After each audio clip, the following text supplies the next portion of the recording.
Ang tiwala ay hindi basta-basta ibinibigayan. Kaya para sa akin, kapag may taong nagtiwala sa'yo, do your very best to protect that trust na binigay sa'yo. Imagine mo, hindi lahat ng tao pinagkatiwalaan yan. Tapos sa'yo nagtiwala, ingatan mo. Wag na wag kang gagawa ng aksyon na pwedeng masira ang tiwala na binigay sa'yo. Para sa akin, ang tiwala ay ginto. Higit na mas mahalaga kesa pera. Kaya kapag ibinigay sa'yo, make it sure na ingatan mo.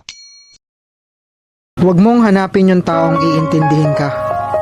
Hanapin mo yung taong kahit hindi ka na maintindihan, hindi ka pa rin iiwan. Hanggang dito na lang. Where you go? Where you stay? I've made up my mind that I will never regret.